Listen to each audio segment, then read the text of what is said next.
வணக்கம் நண்பர்களே. பப் ஸ்லீவ் வந்து ரெடி பண்ணிகிட்ருக்கோம். ஃபஸ்ட்டு வந்து லைனிங் கீழே வச்சுப்போம். மேலே வந்து பாடி பீஸு ஜாக்கெட் பிட் வச்சுட்டு அப்படியே தைப்போம். பப் ஸ்லீவ்னால் வந்து லைனிங்கும் மேலே வந்து ஜாக்கெட் பிட்டும் வந்து ஒன்றா தான் இருக்கணும். ஒருத்தர் என்ன பண்ணுவோம், லைனிங் வந்து கம்மியாக கரெக்டாக வெட்டிப்பாங்க. மேலே இருக்கிற ஜாக்கெட் பிட்டு மட்டும் வந்து ஃபில்ட் கொடுப்பாங்க. அந்த மாதிரி கொடுக்காதீங்க. இந்த மாதிரி ஒரு ப்ளவுஸ் வந்து தைச்சி பாருங்கள், பர்ஃபெக்டாக இருக்கும். அழகாக வந்து எதுவுமே வந்து முண்டா கழிக்க தேவை. பஃப் ஸ்லீவுக்கு வந்து எப்பவுமே வந்து முண்டா கழிக்க தேவையில்லை. அதுவே பர்ஃபெக்டாக வந்து உட்காந்துக்கும். அப்போ தான் பப் ஸ்லீவ் நல்லா ஃப்ரீயாக இருக்கும். இப்போ வந்து கரை பீஸ் வந்து ரெடி பண்ணிப்போம். பப் ஸ்லீவுக்கு எப்பவுமே வந்து 1.25 மீட்டர் எடுங்க.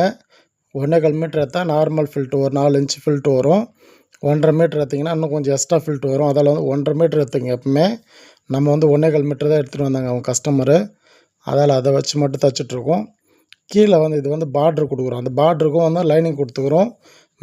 மேலே ஸ்லீவுக்கும் வந்து பார்ட்ரு கொடுத்து லைனிங் கொடுத்துட்டோம். இதுக்கு மேலே வந்து கீழ் பீஸ் பார்ட்ரு பீஸ்க்கும் வந்து லைனிங் கொடுக்குறோம். நம்ம பொறுமையாக பாருங்கள், ஈஸியாக புரியும் உங்களுக்கு.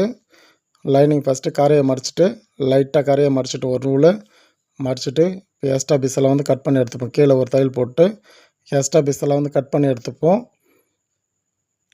ஃபில்ட்டு வந்து நம்ம தைக்குள்ள வந்து ஆப்போசிட்டில் தைக்கணும். பொறுமையாக பாருங்கள். நம்ம வீடியோ பொறுமையாக பார்த்தாலே உங்களுக்கு ஈஸியாக புரியும். பெரிய வீடியோ போட்டிருக்கேன், போய் பாருங்கள். ஃபுல் வீடியோ போட்டிருக்கேன் நான், போய் பாருங்கள். இது வந்து ஸ்லீவ் மட்டும் தனியாக போடுறேன் உங்களுக்காக.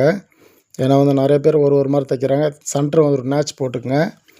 இது வந்து ஸ்லீவ் அளவு வந்து 14 இன்ச்சு. அந்த 14 இன்ச்சுக்கு ஒரு 1.5 இன்ச்சு வந்து எக்ஸ்ட்ரா விட்ருக்கோம். 2 பக்கமும் இப்போ ஆப்போசிட் பக்கமாக வந்து ஃபில்ட்டு வச்சுக்கோங்க. எப்பவுமே ஃபில்ட்டு வைக்கிறது வந்து ஆப்போசிட் பக்கமாக வந்து ஃபில்ட்டு வச்சுக்கோங்க. ஆப்போசிட் பக்கமாக ஃபில்ட்டு ஃபுல்லாக வச்சுங்க. நேச்சு சென்டர் நேச்சு ஸ்லீவ்லும் நேச் போட்டுக்கணும். கரை பீஸ் வந்து வைக்கிறேன் பாருங்கள். அது நான் ஒரு 4 இன்ச் இருக்குது. அதுவும் வந்து நேச் போட்டுக்கணும். நேச் போட்டு சென்டராக கரெக்டாக ஃபில்ட்டு வச்சுக்கணும். ஃபில்ட்டு வச்சுட்டு அப்படியே வந்து திருப்பிக்கலாம். இது தைச்சிட்டு வந்து ஓவர்லாக் போட்டு வந்துடுவோம். தைச்சாச்சு. இப்போ ஓவர்லாக் போட்டு வந்துடலாம்.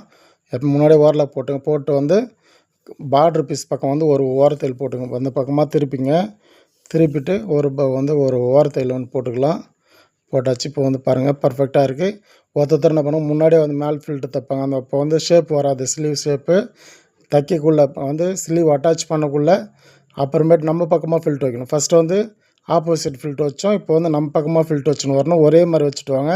அப்போ தான் வந்து ஷேப் கரெக்டாக வரும். முன்னாடியே வந்து இந்த ஃபில்ட்டு வச்சிங்கன்னா வந்து அந்த ஷேப் கரெக்டாக உட்காராது. பார்த்து பொறுமையாக பார்த்து ஈஸியாக கற்றுங்க. ஓகே, பாய் நண்பர்களே. வணக்கம் நண்பர்களே. பப் ஸ்லீவ் வந்து ரெடி பண்ணிகிட்ருக்கோம்.